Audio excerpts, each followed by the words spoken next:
Class వచ్చిందా? నేను school first వచ్చాను నాన్న. నా బంగారు తల్లి. అయితే నువ్వు నాకు మంచి గిఫ్ట్ ఇవ్వాలి. అలాగే. ఈ రోజు నుంచి చదువు మానేయమ్మా. అవునమ్మా, నువ్వు 10th క్లాస్తో చదువు ఆపేస్తే నీకు ఇంటర్మీడియట్ చదివిన మొగుడిని తెస్తే సరిపోతుంది. నువ్వు ఇంటర్ చదివితే నీకు డిగ్రీ చదివిన మొగుడిని తేవాలి. నువ్వు డిగ్రీ చదివితే పోస్ట్ గ్రాడ్యుయేట్ని తేవాలి. నువ్వు పోస్ట్ గ్రాడ్యుయేషన్ చదివితే నీకే కలెక్టర్నో డాక్టర్నో తేవాలమ్మా. నాకంత స్తోమత లేదు తల్లి. లేదు నాన్న, నేను బాగా చదువుకొని గోల్డ్ మెడల్ని.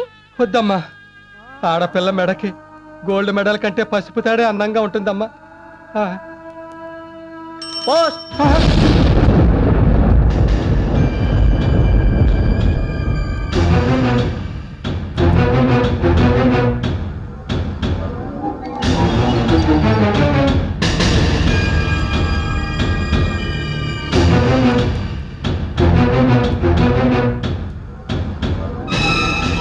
ఇదేం ఘోరం అండి?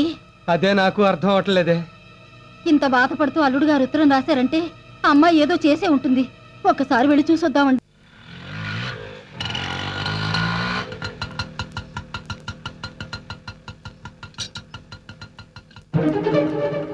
ఇంటికి తాళం వేసింది నాన్న. బయటికి ఏమన్నా వెళ్ళారేమో. నేను అలా మెయిన్ రోడ్ దాకా వెళ్ళి చూసి వస్తాను, మీరు ఇక్కడే ఉండండి. ఓ వచ్చారా? ఏంటల్లుడు గారు, ఇంట్లో తాళం వేసుకున్నారేంటి? నీ కూతురు చేసిన నీచమైన పనికి 10 మందిలో తలెత్తుకు తిరగలేక ఇలా దొంగలా ఇంట్లోనే పడి బతుకుతున్నా. ఏం చేసింది బావా మా అక్క? ఏ ఆడది చేయలేని వెద పని చేసింది. పంది కన్నట్టు పిల్లల్ని కనడం కాదు, వాళ్ళకి మంచి విద్యా బుద్ధులు కూడా నేర్పించాలి. ఆ పాపిష్టి దాన్ని నాకు కట్టుబెట్టి నా గొంతు కోసారు. ఇక నా వల్ల కాదండి. అంత మాట అనుకు బాబు. అది తెలుసో తెలియకో ఏదో తప్పు. తెలియక కాదు, తెలిసే కావాలనే ఈ నీచానికి దిగజారింది. తిట్టో కుట్టో దానికి సర్ది చెప్పుకుంటాం. కాస్త సర్దుకోండి బాబు. ఒసే ధనలక్ష్మి, ఎక్కడికి వెళ్తా ఊపుకుంటూ? అది కొంపలో ఉంటేగా పిలిస్తే పలకడానికి. ఎక్కడుంది? అదిగో ఎదురింట్లో వేరే కాపురం పెట్టుకుంది. వేరే కాపురమా? అవును, నన్ను వదిలేసి బజార్కి ఎక్కింది. వెళ్ళండి, ఆ దిక్కుమాలిన దానికి బుద్ధి చెప్పి ఇక్కడ తీసుకొస్తారో తీసుకుపోతారో డిసైడ్ చేసుకోండి. అది మాత్రం ఆ ఎదురింట్లో ఉండడానికి వీల్లేదు. వెళ్ళండి వెళ్ళండి.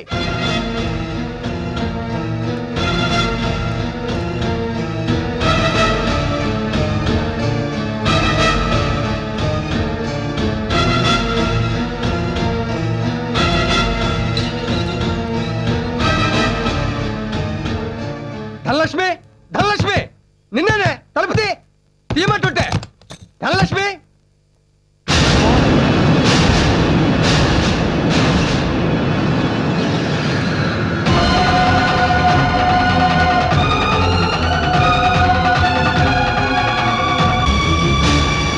రండి నాన్న. రా అమ్మా, రా గాయత్రి. నీకేమైనా పిచ్చి పట్టిందా? ఏమిటయ్యి అవుతారు? నీకు ఈ శుభవార్త తెలియదు కదా, నా భర్త చనిపోయాడమ్మా. బంగారంలో అల్లుడు బతుకుంటే చచ్చిపోయాడంటావా? బతికుంది మీ అల్లుడు నాన్న, చచ్చిపోయింది నా భర్త. ఏమిటక్క ఆ మాటలు? అవును గాయత్రి, నా దృష్టిలో ఆ నీచుడు చచ్చిపోయాడు. అందుకే హిందూ సాంప్రదాయ ప్రకారం నేను విధానయ్యాను. పాపిష్టిదానా, నువ్వు నా కూతురు అని చెప్పుకోవడానికి నాకు సిగ్గుగా ఉంది. వాణ్ణి అల్లుడని చెప్పుకోవడానికి ఇంకా సిగ్గుపడాలమ్మా. ఇక్కడే ఆపు. ఇదిగో రామా రా. ధనలక్ష్మి, చూడు ఎవరు వచ్చారు. ఎవరండి? శైలజ అని మా చుట్టాలమ్మాయి, వరుసకి నాకు చెల్లెలు అవుతుంది. చూడమ్మా, ఇది నీ సొంత ఇల్లు అనుకో, ఏమాత్రం మొహమాట పడద్దు. ధనలక్ష్మి, అమ్మాయి ప్రయాణం చేసి అలసిపోయి వచ్చింది. కాస్త వేడి నీళ్ళు తోడి టిఫిన్ చేసి పెట్టు. 10 గంటలకు ఇంటర్వ్యూకి తీసుకెళ్ళాలి. వెళ్ళమ్మా. రామ్మా. హలో సార్, నేను సాగర్ని. ఓ బ్రహ్మాండమైన కంప్యూటర్ వచ్చింది, కావాలంటే ఇమీడియట్ డెలివరీ ఇస్తాను. మీరు చాలా అదృష్టవంతులండి. దేనికి? ఇంత మంచి భర్త మీకు దొరికినందుకు. నిజానికి ఆయనకి నాకు ఏ చుట్టరికం లేదండి. ఇంటర్వ్యూ వచ్చిందని ఈ ఊరొచ్చాను. స్టేషన్ బయట ఆటో వాడెవడో చీట్ చేయడానికి ప్రయత్నిస్తుంటే ఇంతలో టైంకి మీ ఆయన వచ్చి సేవ్ చేశారు. లేకపోతే చాలా ఇబ్బంది పడేదానండి ఈ ఊరు కాని ఊళ్ళో. భలేవారే, ఏ ఇబ్బంది ఉండదండి. ఇప్పుడే గోదావరి జిల్లా నుంచి గోదావరి ఎక్స్ప్రెస్ లో వచ్చింది. నేను వెళ్తానండి. All the best Shailaja. Thank you. Rama, నిన్ను దింపేసి నేను ఆఫీస్కి వెళ్తా. ధనలక్ష్మి, జాగ్రత్త, తలుపులేసుకో. సరే. అలా వారానికి అమ్మాయిని ఇంటికి తీసుకొచ్చేవాడు. స్నానం అది చేశాక ఇంటర్వ్యూకి తీసుకెళ్లేవాడు. ఒకసారి వచ్చిన వాళ్ళు రెండోసారి రాలేదు. అనుమానం వచ్చి ఒకరోజు. రండమ్మా, త్వరగా రెడీ అయ్యారండి, ఆఫీస్కి వెళ్దాం. ఏమండి, మీరేమి అనుకోనంటే ఒక విషయం అడుగు ధన. ఇలా అమ్మాయిల్ని తీసుకొచ్చి ఇంటర్వ్యూలు అంటూ తీసుకెళ్తున్నారు, రికమెండేషన్స్ అంటున్నారు. అసలు మీరు ఏ ఉద్యోగం చేస్తున్నారండి? పెళ్ళైన ఇన్నేళ్ళకి అనుమానం వచ్చిందా? చెప్తాను. నాకు 3 అక్కలు, 2 చెల్లెళ్ళు. ఒకరోజు మేమంతా కలిసి గుడికి వెళ్తుండగా బస్ యాక్సిడెంట్ అయింది. నా కళ్ళ ముందే అక్కలు చెల్లెళ్ళు దారుణంగా చనిపోయారు. అప్పటి నుంచి ఏ ఆడపిల్లని చూసినా అక్కో చెల్లు అనే ఫీలింగ్ వస్తుంది. వాళ్ళకి సాయం చేయాలనిపిస్తుంది. అందుకే ఇలా. మీలాంటి భర్త దొరకడం నిజంగా నా అదృష్టం అండి. లేదు ధన, నీలాంటి భార్య దొరకడం నా అదృష్టం. అప్పటి నుంచి ఆయన మీద ఎంతో గౌరవం పెరిగింది. దేవుడు అనుకుని ఎంతో మురిసిపోయాను. ఎందరో ఆడపిల్లలకి అన్నగా సహాయం చేస్తున్నాడని ఆనందపడ్డాను. చెప్పటిలాగే ఒకరోజు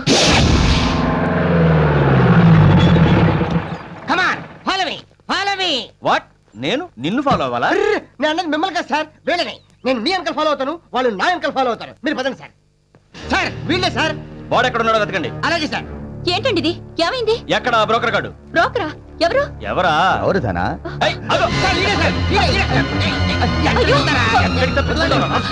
ఏంటండి? ఏంటి దౌర్జన్యం? నువ్వెవరువే? నేను ఆయన భార్యని. రేయ్, దీన్ని కూడా చెప్పెక్కించండి. ఏమీ తెలియనట్టు మాట్లాడుకు. రైల్వే స్టేషన్ దగ్గర, బస్ స్టాండ్ దగ్గర కాపు కాసి ఒంటరిగా వచ్చిన ఆడపిల్లలకు మాయ మాటలు చెప్పి మొగుడు పెళ్ళాలి ఇద్దరు బలవంతంగా వాళ్ళని వ్యభిచారంలోకి దింపుతారా? పద.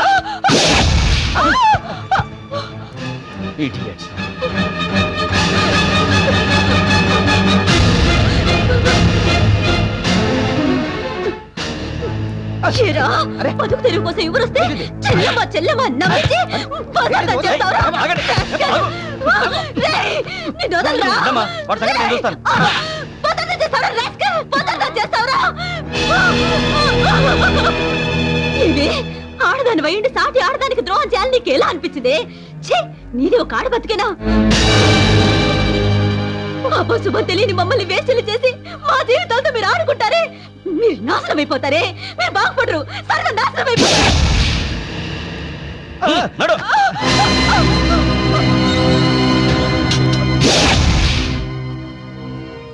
అలా చెయ్యని నేరానికి వాడితో పాటు 3 నెలలు నన్ను జైల్లో పెట్టారు. 3 ముళ్ళు వేయించుకొని 7 అడుగులు నడిచిన నేరానికి మనసు చంపుకొని మొగుణ్ణి మార్చుకోవాలని. చాలు, ఇప్పటి వరకు మీరు చేసిన పాపాలు చాలు. ఇకనైనా నీతిగా నిజాయితీగా బతుకుదాం. కావాలంటే మీతో పాటు నేను ఉద్యోగం చేస్తా. ఏం ఉద్యోగం చేస్తావు? ఎంత జీతం తెస్తావు? 1000-2000, మహా అయితే 3000. అది నా ఒక పూట మందుకి, ఒక పూట తిండికి సరిపోదు. అంటే చూడు, ఏ తప్పు చేయకుండానే నువ్వు ప్రాస్టిట్యూట్ అయ్యావు, జైలు శిక్ష అనుభవించావు. ఇప్పుడు నువ్వు నేను సతీ సావిత్రిని, సీతామాతని చెప్పినా ఎవ్వరు నమ్మరు. అందుకే ఓ మాస్టర్ ప్లాన్ వేశా. అసలు ఈ ప్రాబ్లం అంతటికి కారణం ఆ అమ్మాయిలు బయట వాళ్ళు అవటం వల్ల వచ్చింది. వాళ్ళ పేరెంట్స్ కంప్లైంట్ ఇవ్వడంతో మన మీద రైడింగ్ జరిగింది. అదే మన వాళ్ళైతే, మన చుట్టాలైతే నో ప్రాబ్లం. అర్థం కాలేదా? ఏం లేదు, నీ చెల్లెలు ఇద్దరిని ఇక్కడ తీసుకొచ్చావనుకో, మన ఇంట్లోనే పెట్టి బ్రహ్మాండంగా బిజినెస్ చేయొచ్చు.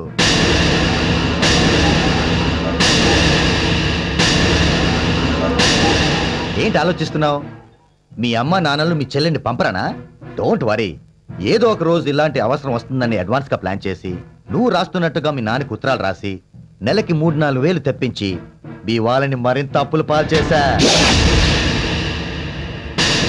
ఇప్పుడు నువ్వు అంటే పేదరికంతో బాధపడుతున్న మీ నాన్న వాళ్ళని పోషించలేక, పెళ్ళిళ్ళు చేయలేక వెంటనే ఇక్కడికి పంపేస్తాడు.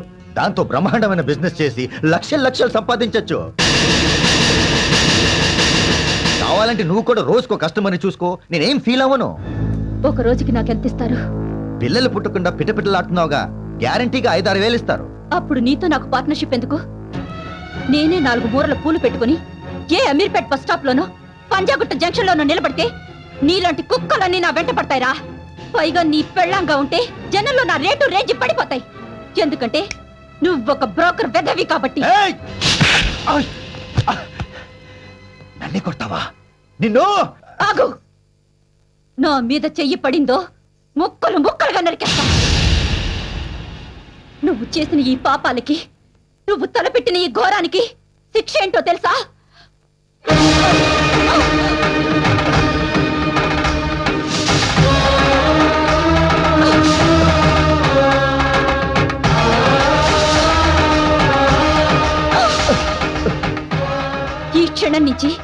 నేను మొగుడు చచ్చిన ముండలా నీ కళ్ళ ముందే తిరుగుతా. నీకు మనశ్శాంతి లేకుండా, అసలు బ్రతకే లేకుండా నిన్ను బ్రతుకున్న శవాన్ని చేస్తా. ఇప్పుడు నేను వాడి ఇంటి ముందు కంటి ముందు విడోగా తిరుగుతుంటే జనం వాడిని గుచ్చుకొచ్చి ప్రశ్నిస్తున్నారు. విషయం తెలుసుకుని వాడి మొహాన్ని కాండ్రి జుమ్మేస్తున్నారు. దాంతో వాడు తలెత్తుకోలేక ఇంట్లోనే పడి కుళ్ళేడుస్తున్నాడు. నాన్నా, నేను చేసింది తప్పనుకోవటం లేదు. అలానే మీరు దాన్ని సమర్థిస్తారని ఆశించడం లేదు. అమ్మా, తల్లిగా కాకపోయినా వాడదానిగా నేను చేసింది హర్షిస్తే ఆశీర్వదించి వెళ్ళిపో. లేదంటే నీ కూతురు కూడా చచ్చిపోయిందని మర్చిపో. ఎవరేమనుకున్నా నువ్వు చేసింది చాలా మంచి పనక్క.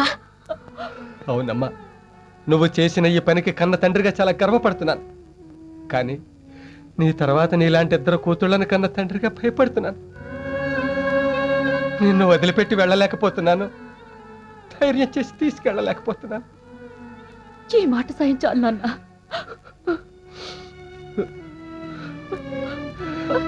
అమ్మా,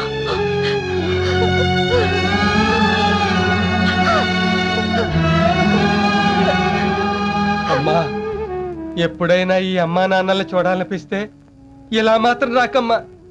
పుణ్యస్త్రీగా రా.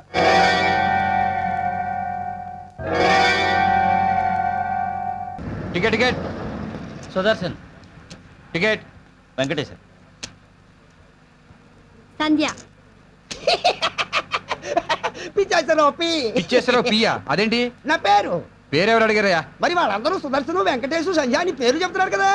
వాళ్ళు చెప్తుంది వాళ్ళ పేర్లు కాదు, స్టాపుల పేర్లు. ఇంటికి ఎక్కడికి వెళ్ళాలి? ఎర్రగడ్డ మెంటల్ హాస్పిటల్. పేరుకి తగ్గ స్టాపే. 2 రూపాయలు. Online online online. గాయత్రి గారు, ఏమండి, మీరు ఇలా రోజు బస్ ఆపడం ఏం బాలేదు. మన బస్సు ఉండగా మీరు నడిచేంత ఏమాత్రం బాగోలేదండి. రండి. Right right. సరే, ముందు టికెట్ ఇవ్వండి. మీరు అడగకపోయినా ఇస్తాను. ప్రేమించుకుందాం రా. టికెట్ జాగ్రత్తగా ఉంచుకుని చూసుకోండి. ఏ పారేస్తే 500 కట్టాల్సి వస్తుందనా? సారీ అండి, ఆ డేవిడ్ గారు అసలు. Don't move. ఎవరు కదలడానికి వీల్లేదు. అసలే ఆర్టీసీ నష్టాల్లో ఉంది. దాని అంతు చూసే వరకు ఈ క్రాంతికి లేదు విశ్రాంతి. నువ్వెవడో రా నా పాలిటి సాయి కుమార్ రా తగులుకున్నావు. నాకు డబ్బింగ్ అక్కర్లేదు. నా డైలాగ్ నేనే చెప్పుకుంటాను. సరే, మీరే చెప్పుకోండి. చూసావా, ఈసారి అడగకుండానే టికెట్ తెచ్చేస్తుంది. ఎందుకు సార్? 2 అడుగులు వేస్తే నేను శ్రమ పడిపోతానని. Correct sir. 4 అడుగులేస్తే మీకు ఆయాస్ వస్తున్న సంగతి ఆ అమ్మాయికి తెలిసిపోయి ఉంటుంది. కాదురా, నా వయసులాగే తన లవ్ కూడా బాగా ముదిరిపోయిందిరా. లవ్వా? ఇదెప్పటి నుంచి సార్? లాస్ట్ 1 వీక్ నుంచి. ఇదిగోండి టికెట్, బాగా చూసుకోండి. అలాగే. ప్రేమించుకుందాం రా. చిచి, మిమ్మల్ని స్క్వాడ్ ఇన్స్పెక్టర్ అనుకున్నా గానీ ఇలా ఫైర్ టైప్ అనుకోలేదు. చిచి, అదేం కాదురా, కొంచెం డ్రీమ్ లోకి వెళ్ళా. బాగా చూసుకున్నారుగా? బాగా. మిస్టర్ పట్టాభిక్. అర్థమైంది సార్. ఆ టికెట్ మీరు ఉంచుకుంటారు, ఈవిడికి నేను వేరే టికెట్ ఇవ్వాలి. గుడ్. పైకి వస్తావు. నీకు తొందరలోనే ప్రమోషన్ ఇచ్చి డ్రైవర్ని చేస్తా. బాయ్. ఈడొకడు మన సెల్లో తగులుకున్నాడు.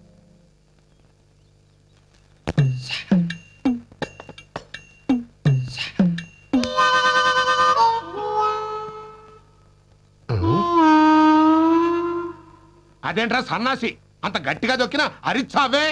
నా బతుకులాగే అది మొద్దు బారిపోయింది నాన్న. ఇలా కాళ్ళు చేతులు తొక్కడం కంటే ఏకంగా ఒకేసారి నా గొంతు మీద కాలేసి తొక్కేనన్న. మళ్ళీ ఏం ముంచుకొచ్చింది? మొగుడు బతుకుండగానే కూతుర్ని విధవగా చూడాల్సి వచ్చింది. నీ కంటి జబ్బు నాకు వచ్చినా బాగుండేది. ఇంకా ఏం చూడాలని రాసి పెట్టుందో ఈ కళ్ళకి.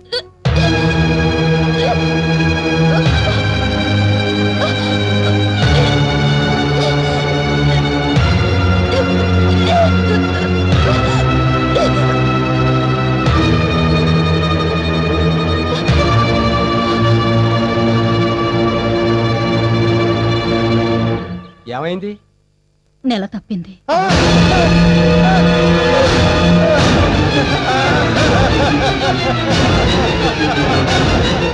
మొగుడు చచ్చి 3 ఏళ్ళు అయితే ఇప్పుడు నెల తప్పడం ఏమిటి? ఎవడా వెధవా? మన ఇంటికి వస్తాడే గిరీశం.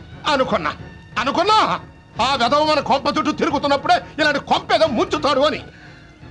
ఎందుకేరా? ఆ రోజు దాని మొగుడు పోగానే ఏ సకని హండ తీసుకొచ్చి దాని మెళ్ళ మళ్ళీ 3 ముళ్ళు వేయించరా అని నెత్తి నోరు మొత్తుకున్నా. ఏం చచ్చావు కాదు. ఇప్పుడు చూడు దాని కడుపు బరువు ఎక్కింది, మన బరువు పదవారికి ఎక్కుతోంది. అదేంటి మావయ్య, పెద్దవాళ్ళ ఇంటి మీరు కూడా అలా మాట్లాడతారు? ఒక్క పెళ్లి చేయడానికి నానా కష్టాలుగా ఉంటే మళ్ళీ పెళ్ళంటే ఎవరు వస్తారు? ఎందుకు వస్తారు? అది నీ ఆడబిడ్డ కదా, రారు. అదే నీ కన్న బిడ్డ అయితే వస్తారు.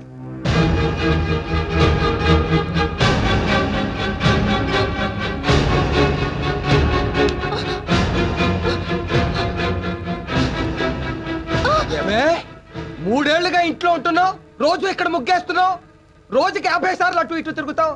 ఒక్క రోజు కూడా నీకు ఎదురుగా ఉన్న బోర్డు కనిపించలేదే?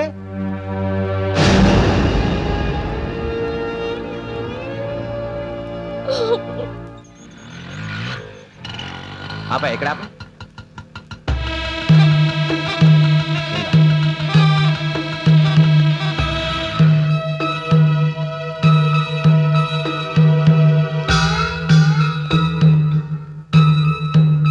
ఏంటంతా సీరియస్ గా ఉన్నారు?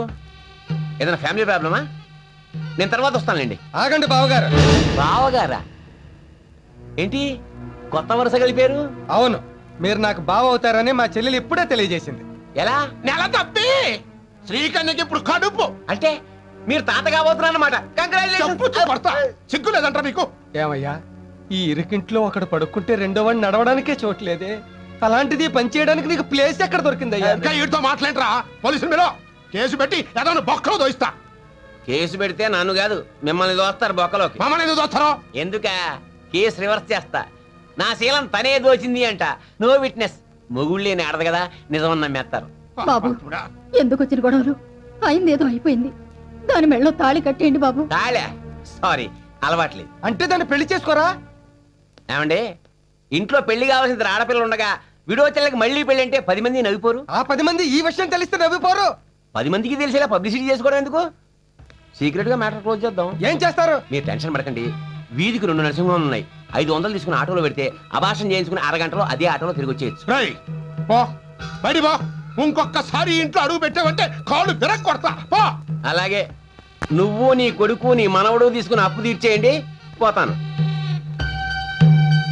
ఫాదర్లా ఆవేశపడకుండా బ్రదర్లా ఈ డబ్బు తీసుకుని అభాషణ చేయించు.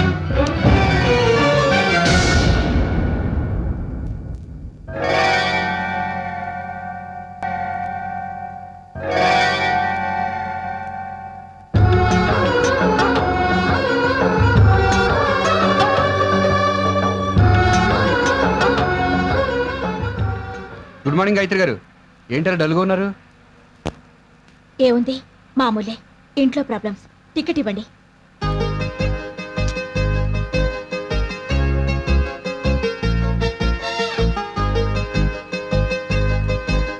ఇదిగో టికెట్. ఆ స్క్వాడ్ ఇన్స్పెక్టర్ రాకుండా. Don't move. ఇదిగోండి టికెట్, చూసుకోండి. ఒకసారి నాకు ఇవ్వండి సార్, నేను చూస్తాను.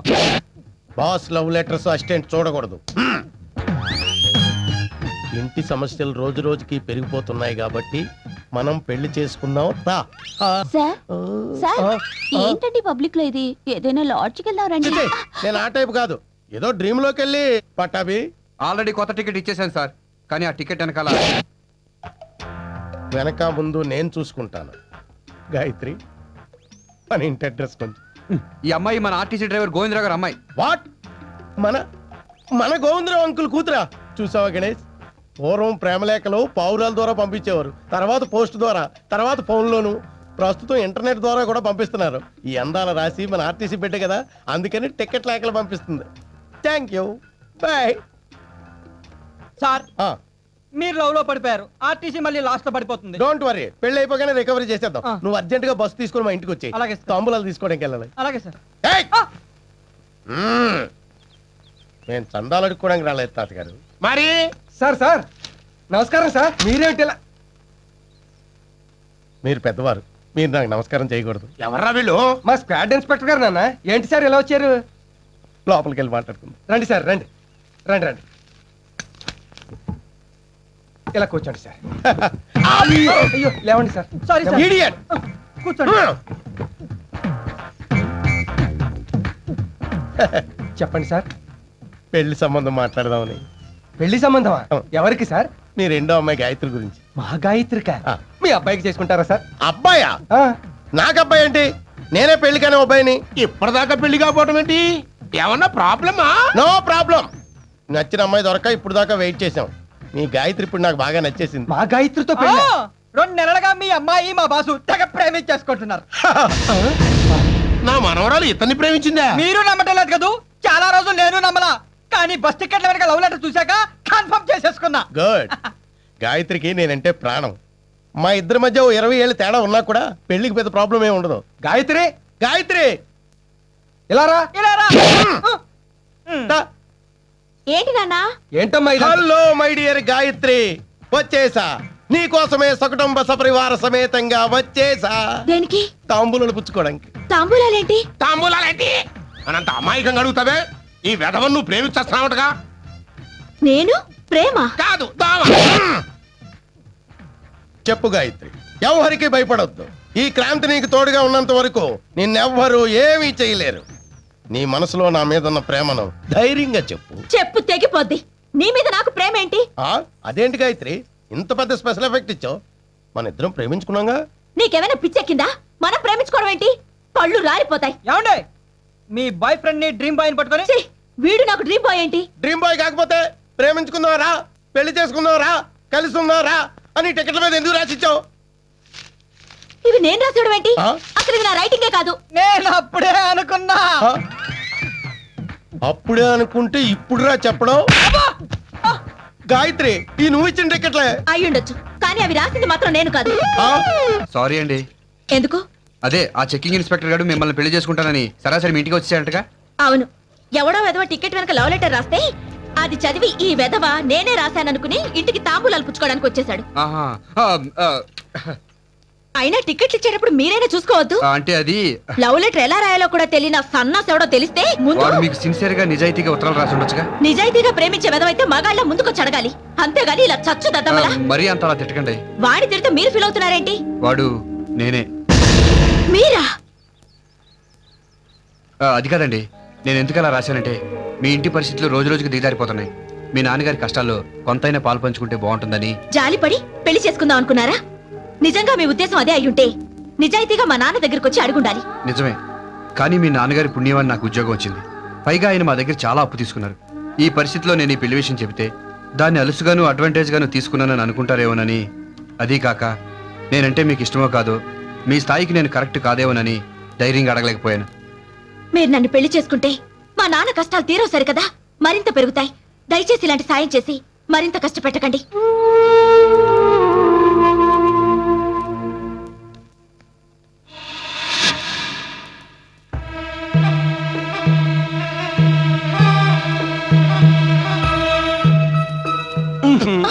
అబ్బా వదలండి. ఏంటిది?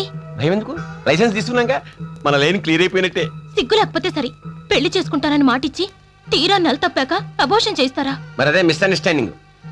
పిచ్చిదానా, నేను నిన్ను పెళ్లి చేసుకోవడం 2 నిమిషాల పని. కానీ నేను నీ మెడలో తాళి కట్టాక నాకేదన్నా సడన్ గా నేను పోయాననుకో, సెంటిమెంట్ గా 3వసారి నిన్ను ఎవరు పెళ్లి చేసుకుంటారు? అబార్షన్ చేసుకోకుండా రేపు నువ్వు చంటాండుగా అన్నావు అనుకో, కామన్ గా నీకు నాకు వాడి మీద ఇష్టం ఏర్పడి మన సీనుగాడిని పట్టించుకోవడం మానేస్తాం. పాపం అప్పుడు వాడి పరిస్థితి ఏమిటి చెప్పు? అంటే నీ బిడ్డ కోసం నా బిడ్డని త్యాగం చేసి. మీరెంత మంచివారండి. మా ఆయన కూడా ఎప్పుడు ఇలా ఆలోచించేవారే కాదు. ఇప్పుడు బ్రదర్ని గుర్తు చేయకు, బాధగా ఉంటుంది. నీ కోసం ఎందుకు ఇచ్చానో తెలుసా? బంగారు గాజులా? ముక్కు పుడక? మరి పాడు. అబ్బో, సిగ్గులలో మరింత అందంగా ఉన్నావు.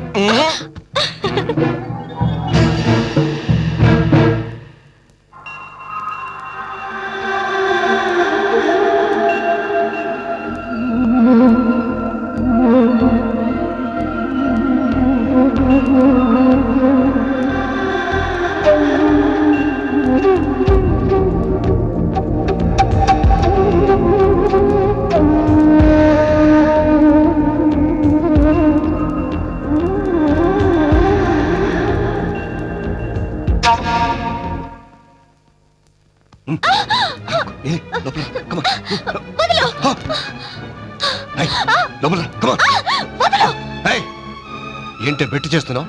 మెట్టు దిగి వచ్చానా? నేను నీ మొగుణ్ణి. మొల్లతాడు కట్టుకుంటే మగాడు, మూరెడు పసుపు తాడికి 3 ముళ్ళు వేస్తే మొగుడు అవడు. ఓవర్ యాక్షన్ వద్దు. ఆఫ్టర్ ఆల్ పని మనిషివి. నేను పని మనిషిని, కానీ నువ్వు పనికి మాలిన మనిషివి. ఏం కూసావే?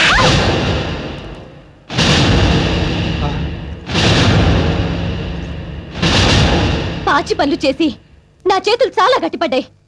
తిరిగి కొట్టానంటే దవడ పగిలిపోతుంది. నన్ను కొడతావా? ఆగో! ఏ అధికారంతో నా మీద చేయి చేసుకుంటున్నావు? ఒక పూట అన్నం పెట్టావా? ఒక చీర తెచ్చావా? కనీసం ఒక మూర మల్లెపూలైనా తెచ్చేసావా? ఓహో, ఈ సృష్టికారం చూసిన మగాడివయ్యావా? ఈ మహానుభావుని ఆదర్శంగా తీసుకున్నా ఆవిడ కొడుక్కి ఆడుకోవడానికి 4 బొమ్మలైనా తెచ్చి పడేస్తున్నాడు. ఆ మాత్రం సంపాదించే మగతనం కూడా నీకు లేదే. చూడు, ఆడది కోరుకునేది తన మొగుడి కండలు తిరిగే మగతనాన్ని కాదు, కష్టపడి సంపాదించే పనితనాన్ని. అది తెలుసుకో. క్షమించండి మావయ్య. నువ్వన్న ఈ 4 మాటలు కూడా అనడం చేతగా అసమర్థుణ్ణి. నాకు క్షమాపణలు ఎందుకులేమ్మా.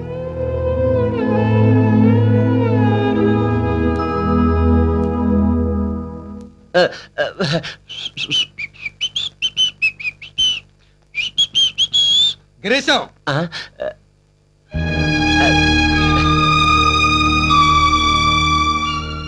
ఈ కొంపలో పెళ్లి కాని 2 ఆడపిల్లలు, పెళ్ళైన కాపురానికి నోచుకొని ఒక కోడలు ఉన్నారు. నీకు మూడొస్తే ఈ ఇంటికి రావాలనిపిస్తే నా చెల్లెల కంటే ముందు నాకు చెప్పు. ఆ ముగ్గురిని తీసుకుని ఏ గుడికో వెళ్ళిపోతాను.